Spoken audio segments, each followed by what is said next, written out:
Hello, nerds. Welcome back to another episode of the New Block Nerds podcast. I am your host, Chris, aka Prince, with the homie Duran, aka Manic Grizzly. Duran, how we doing, bro? Doing good, B. How you feeling, B? I'm good, man. I'm good. It's it's been a while since we done a Game of Thrones chapter, so I figured this week we could get back into it and pick up where we started. Yeah, Um, had a little geek out moment with all the comic stuff happening. So yeah, look, a lot of stuff dropped. You know what I mean? We had to address it for the culture. You know what I mean? So it is what it is. But yeah, most definitely.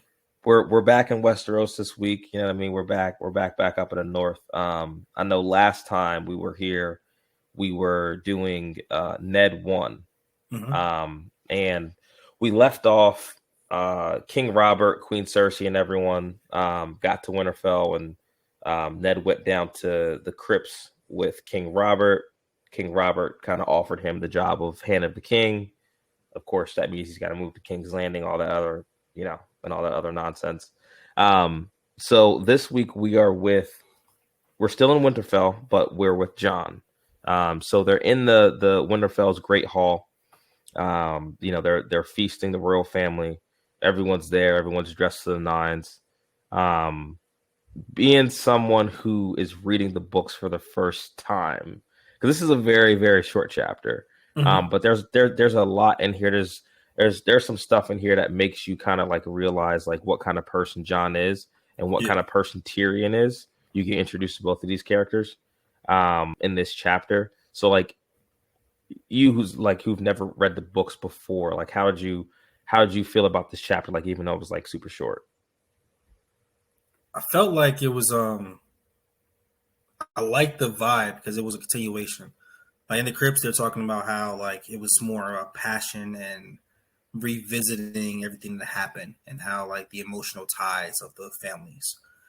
Now you go into now current day and how the Lannisters like and how they feel about what happened and what took place, and then the aftermath of why John's even there, how he is the bastard, how he is not one of the full blood, and then seeing his perspective and now he's very witty, very pissed and everything, and then you see how the dynamic of like the one when the queen walks in, her eyes and the dress match the emerald green. Like it was just really descriptive on this is royalty.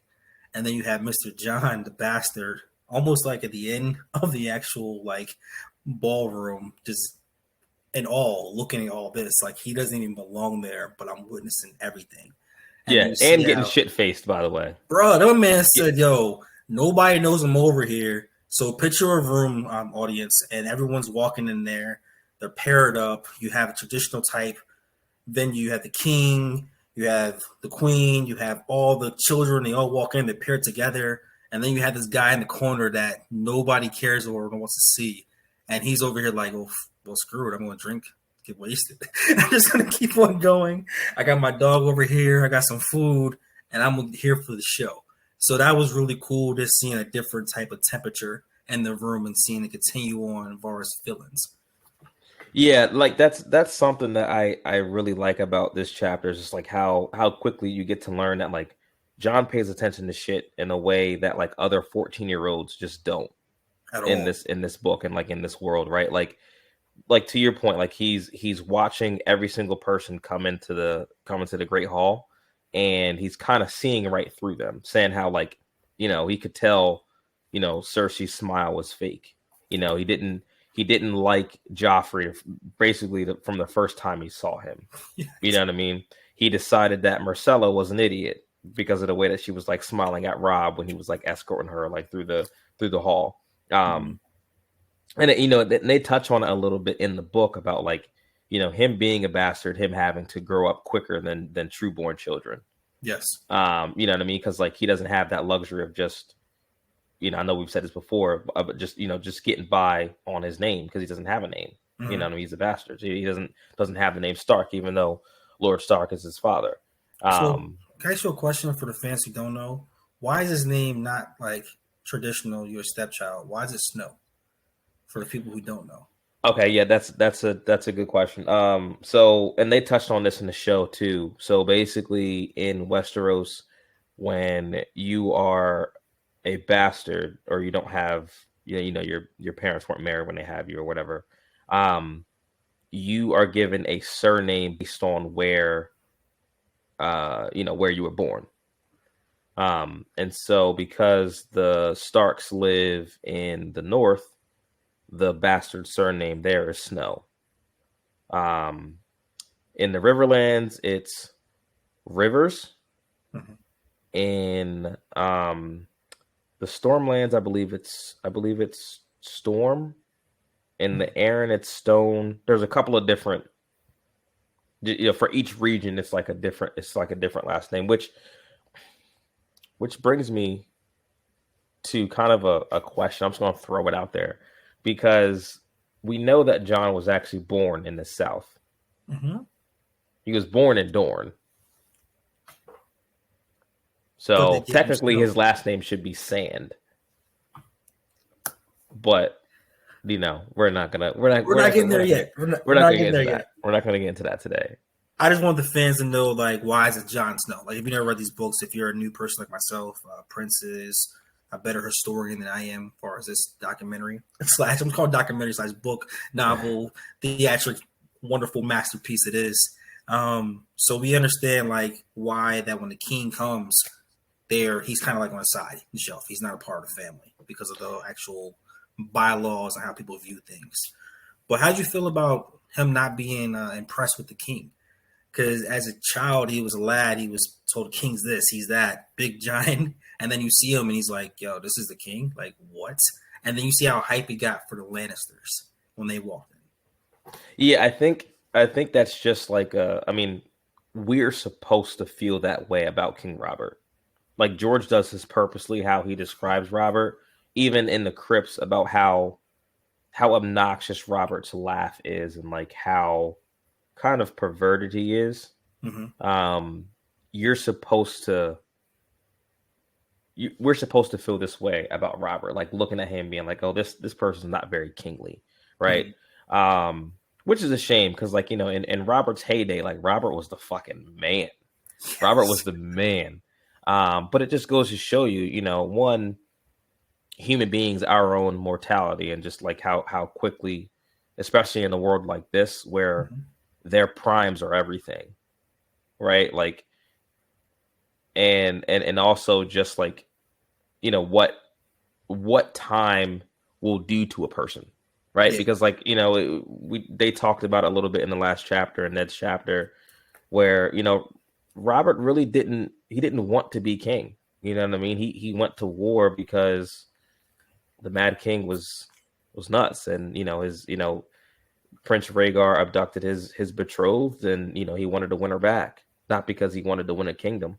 You know what I mean? So you might have someone like Robert who was a great fighter, but he's not made for this life. You know what I mean? And Jon can see that, and he's looking at someone like Jaime, and he's like in awe of him because he's like, this is what a king should look like. So it's again, it goes back to Jon just like kind of noticing a lot of stuff that other people really don't notice. Mm-hmm. And I like that you brought up what did you say earlier about the basically him not being able to sit with everyone else. Mm-hmm. He drops another little gem. We've realized that it's actually kind of Catelyn's fault because his uncle Benjen comes in and he's like, hey, don't you usually, sit with your brothers and sisters? And he was like, yeah, well, Lady Stark thought it might insult the royal family if they were sitting up there with a bastard. And it's just like little stuff like that where it's just like, come on, Catelyn. I mean, fuck, man, leave the guy alone. Like, you already treat him like shit every single day. Like, she's just like a steady like reminder that he does not belong.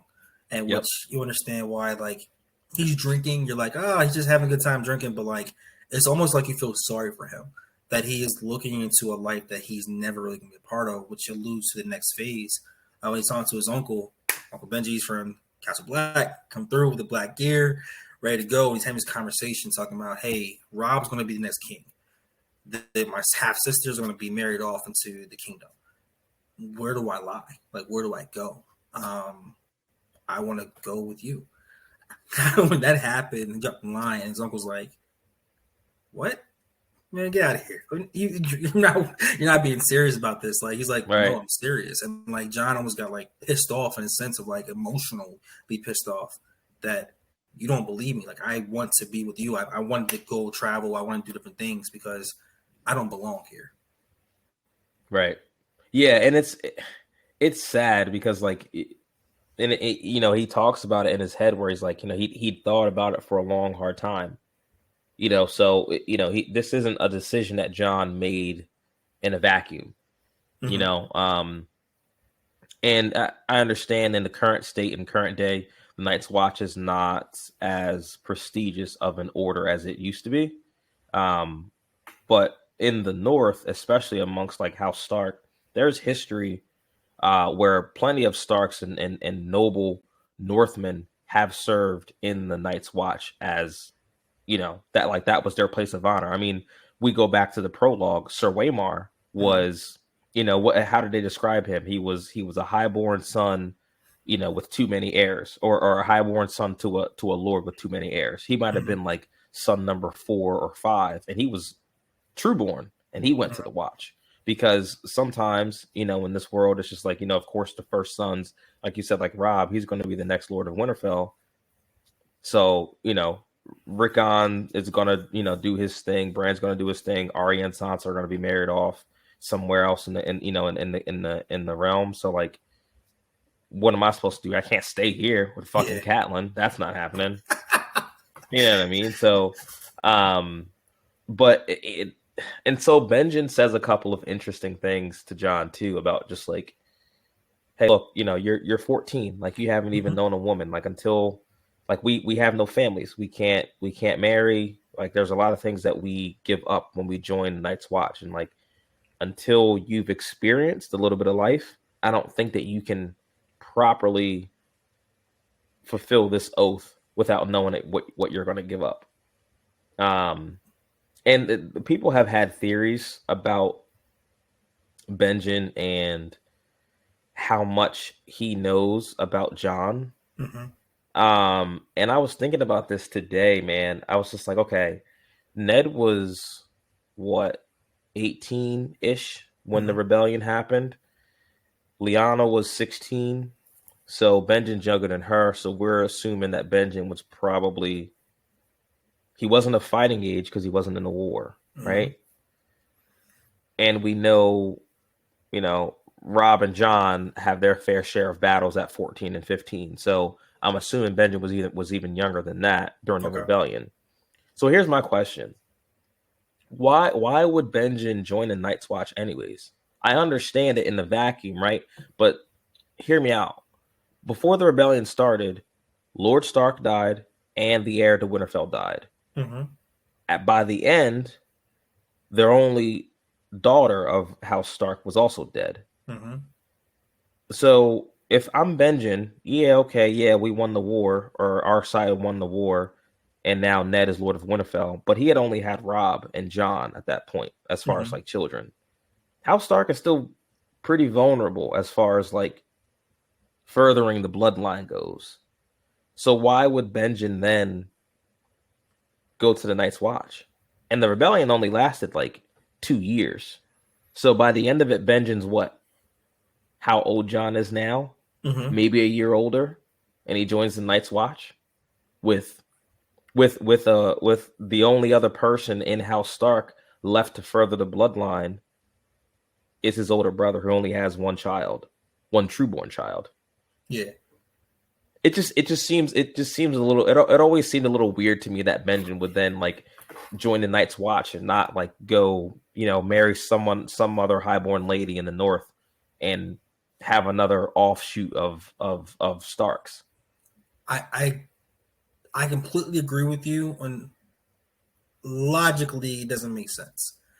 But story wise, it's perfect placement because you capture the Night's Watch and you also would have an emotional connection to it. Without him being there, there's no one that John will openly talk to and speak to like this Right. about that.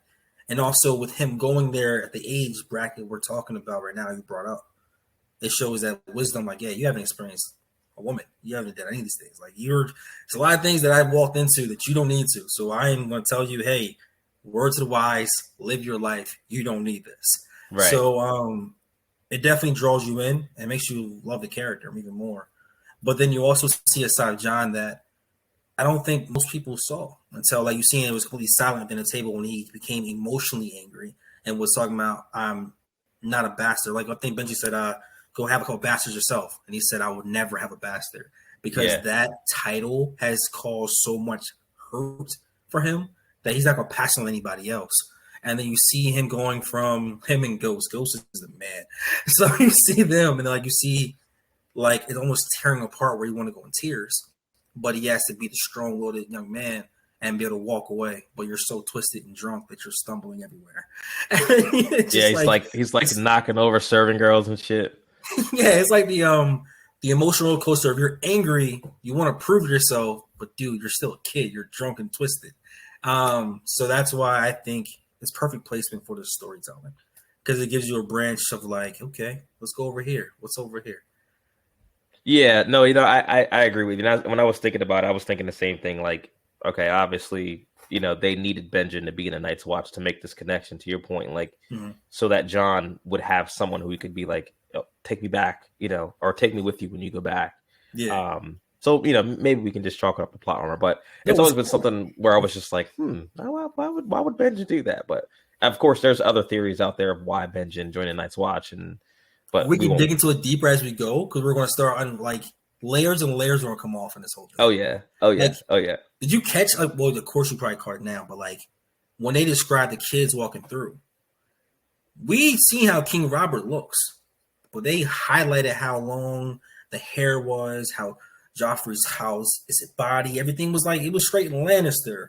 Mm-hmm. And then you go to the brother, but you don't really talk about Robert. It's like, it's showing you right in your face, like, hey, here you go. I'm telling you what's going on. Yep. And then mentioning the bastard and highlighting how he is the main core of this particular chapter, and how the bastard name can be basically weighing on you so much that you're no longer want to be around. It's a lot to it. So you want to hide the fact that you maybe are one, but at the same time, you don't want the world to know that you, hey, I represent this. And you know something, that's a great point you bring up, because when Jon does go outside and he runs into Tyrion, I think George does to your point about describing, like, people's features and, like, matching their features with their personality. George does a great job in trying to tell us what people's personalities are like and, like, who they're compatible with by their features, right? Because to your point, they're describing all the kids as, like, very Lannister featured, right?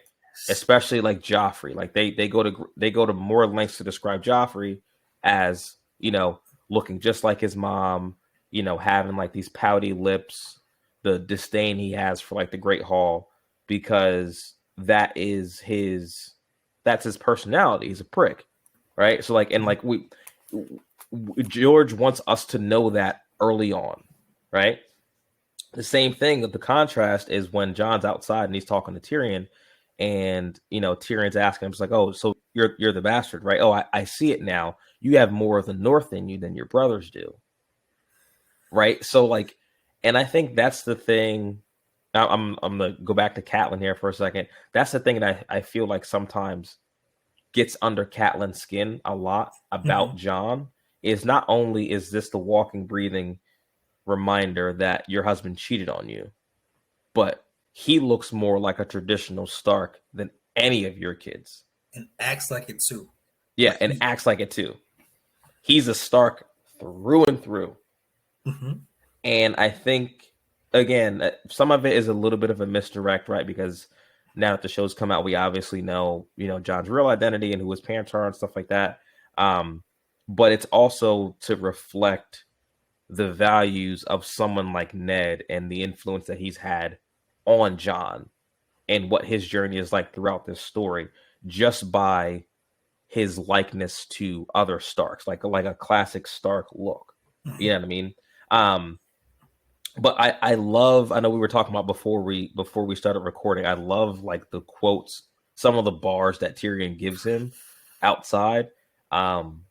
because they're honestly like really, it's honestly really good advice. Mm-hmm. You know, he's like asking him, he's like, oh, but you are the bastard though. Like I didn't mean to offend you, but you're a bastard, right? I mean, You are what you are. that's what you are. Mm-hmm. And you know, he kind of tells him like, look, dude, the piece of advice, like the world's not going to forget you're a bastard, so don't try to hide it. Just embrace it. Be who you are. Fuck it. Like it is what it is, bro. Like it's not gonna change anything. You sulking about it is not gonna make people feel bad for you.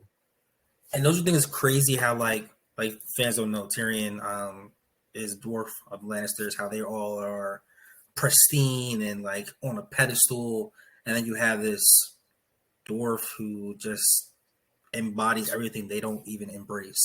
And then on top of that, the mother passed away during delivery. They hate him more for that. And then you see how this royal feast is happening, and then the two people who are the outsiders are the two outcasts. Outside. Yeah, they're outside, and they're having a very wise and I think great conversation about life. About, hey, it is what it is, homie. You gotta do what you gotta do to make things work. And there, it's all like puppy dog eyes, and everything's a fantasy. Out here is real grit. You gotta find your place, and you gotta make it happen. You are on top of it, reminding him that look around. It's not just you that has problems. Like, hey, you are not a dwarf. I am. I will always be a dwarf. You don't have to be what I am. Yeah. And to that point, I love that line he says at the end. I think it's something along the lines of all dwarves are bastards, but not all bastards need be dwarves. Bars. And bars. He's basically just trying to tell Jon, like, look, and again, it's kind of goes back to what we were saying about him wanting to join the Night's Watch. Like, as a bastard of a highborn lord, you can still earn a lot of honors.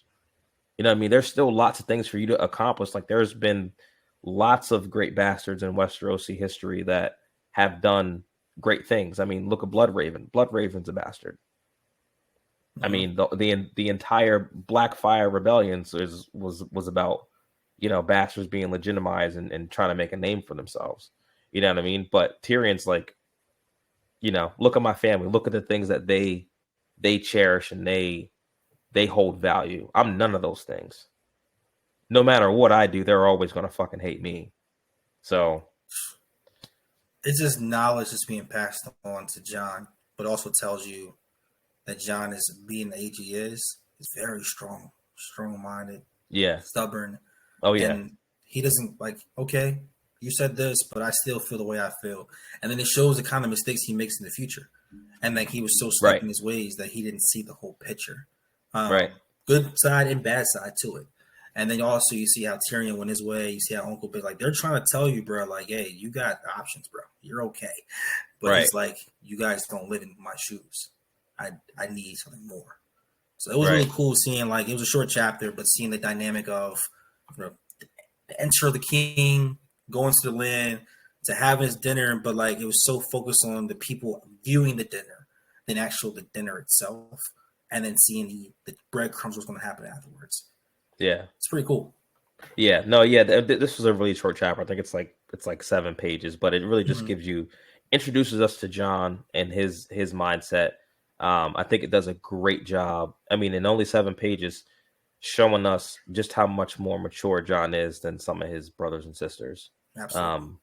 Which obviously, you know, goes a long way for him and his story arc throughout the books. You know, we get to meet Tyrion, who again is one of our favorite characters. Dropping some jewels as always. Every scene Tyrion's in, man, he steals because he's that mouth of his, man. That mouth of his. But yeah, no, I mean, I enjoyed this chapter, man. I think it's again, Jon is one of my favorite characters, so I'm always excited to cover a Jon chapter. But I know next time we are doing, who's next? Catelyn. We got Catelyn next. Again? Don't do that. I'm stop. Catelyn fans, I apologize, but she's no. Here's the thing. I like Cat. Like, I think Catelyn's a good character. I just think she's a dick sometimes to Jon, and she does very questionable things. I guess you need that for the story. That for the hero to shine, you need someone that's gonna kick some dirt on him. I get it, but give me like 5 chapters in between before I come on, yo. We just did Well, hey, Shorty. man, look, man, these early books, there's a lot of just like bouncing around Ned, Catelyn, John. It's so cool though, because there's a lot of that. You're just basically opening the world. Like you start off in like a small dime-sized vision, but then next thing you know, it's a nickel, it's a quarter, half. Yep. It's expanding. Like it's like, yo, all right. So what's happening over here? What's happening? And that's the world that we live in. Yeah. So when everything later on interacts, you see how certain dynamics work in certain countries or certain parts of the actual world, and how they don't work over here. It's different. It's different. Right. So. Right. And you get a different perspective at each time, which I think is brilliant, because not everyone thinks the same. So they might be looking at the same thing, but the chapter could read completely different, you know what I mean, depending on whose head you're in that particular time. So, but yeah, man, I mean, that's all I got, man. You got anything else in this chapter?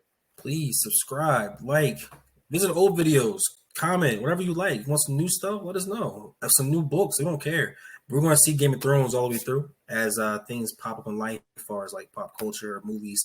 We're going to tackle those too. So it was fun. Yeah, Attack on Titan's final season, the first 2 episodes did drop, a couple days ago. So I'm down for it.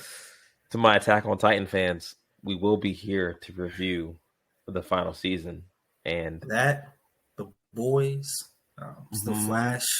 I may have to just maybe on a matinee day go see Shazam. I don't know. I gotta figure it out still. But do we have to? It's a part of the culture. It's part of DC. God. All right, fine. I guess we'll do a Shazam review eventually one day too. Might be like 10 minutes, and then it's like, nah, we stop. Man. Well, all right, guys. I've been Prince. Just like Duran said, don't forget to like, subscribe, comment, let us know your thoughts. We're always open to suggestions. And thanks for hanging out with us, and we'll catch you guys in the next one. Peace and love.